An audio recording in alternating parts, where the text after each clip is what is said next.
नसूह एक औरतनुमा आदमी था, बारीक आवाज़, बगैर दाढ़ी और नाजुक कंधा मर्द। अपनी ज़ाहिरी शक्ल और सूरत से फ़ायदा उठाते हुए ज़नाना हम्माम में औरतों का मसाज करता और मैल उतारता था।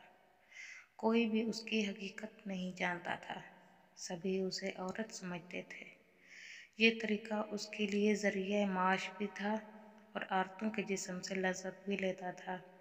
कई बार ज़मीर की मलामत करने पर उसने इस काम से तौबा भी कर ली, लेकिन हमेशा तौबा तोड़ता रहा।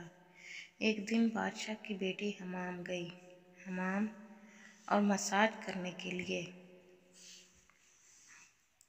बाद में पता चला कि उसका मोती या हीरा खो गया है। बादशाह की बेटी ने हुक्म दिया कि सबकी तलाशी ली जाए। सबकी तलाशी ली गई, हीरा नहीं मिला।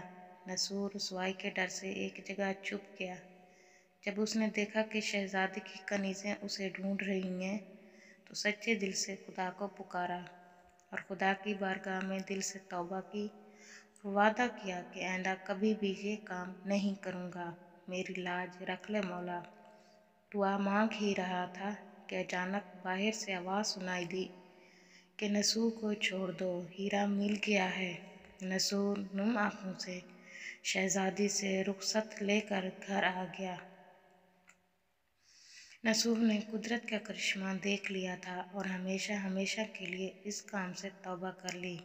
कई दिनों से हमाम ना जाने पर एक दिन शहजादी ने बुलावा भेजा कि हमाम आकर मेरा मसाज करे, लेकिन नसूह ने बहाना बनाया कि मेरे हाथ में दर्द है, मैं मसाज नहीं कर सकता हूँ। नसूह ने देखा कि उस शहर में रहना उसके लिए मुनासिब नहीं है। सभी औरतें उसको चाहती हैं और उसके हाथ से मसाज लेना पसंद करती हैं। जितना भी गलत तरीके से माल कमाया था, सब का सब उसने उनको वापस कर दिया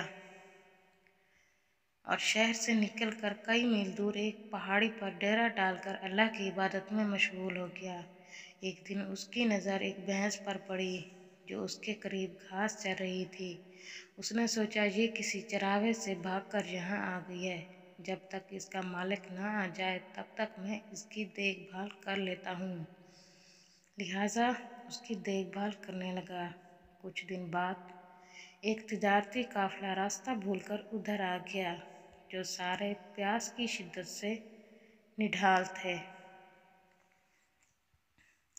उन्होंने नसूह से पानी मांगा। नसूह ने सबको भैंस का दूध पिलाया और सबको सैराब कर दिया। काफिले वालों ने नसूह से शहर जाने का रास्ता पूछा। नसूह ने उनको आसान और नज़दीकी रास्ता दिखाया। नसूह के इखलाक से मुतासर होकर ताजरों ने जाते हुए बहुत सारा माल बतौर तोहफा दिया। नसूह ने उन पैसों से वहाँ कुआं खुदवा दिया। आहिस्ता आहिस्ता वहाँ लोग बसने लगे और इमारतें बनने लगीं। वहाँ के लोग नसूह को बड़ी इज्जत और एहतराम की निगाह से देखते थे। रिफ्ता रिफ्ता नसूह की नेकी के चर्चे बादशाह तक जा पहुँचे। बादशाह के दिल में नसूह से मिलने का इश्तियाक पैदा हुआ। उसने नसूह को पैगाम भेजा कि बादशाह आपसे मिलना चाहते हैं, मेहरबानी करके दरबार तशरीफ़ ले आएं। जब नसूह को बादशाह का पैगाम मिला, उसने मिलने से इनकार कर दिया और माजरत चाही कि मुझे बहुत सारे काम हैं, मैं नहीं आ सकता। बादशाह को बहुत ताज्जुब हुआ, मगर उस बेनियाज को देखकर मिलने की तलब और बढ़ गई। बादशाह ने कहा, अगर नसूह नहीं आ सकते तो हम खुद उसके पास जाएंगे। जब बादशाह नसूह के इलाके में दाखिल हुआ, खुदा की तरफ से मुल्कुल मौत को हुक्म हुआ कि बादशाह की रूह कब्ज़ कर ले। चूँकि बादशाह बतौर अकीदतमंद नसूह को मिलने आ रहा था और रिया भी नसूह की खूबियों की गरोदा थी, इसलिए नसूह को बादशाह के तख्त पर बिठा दिया गया।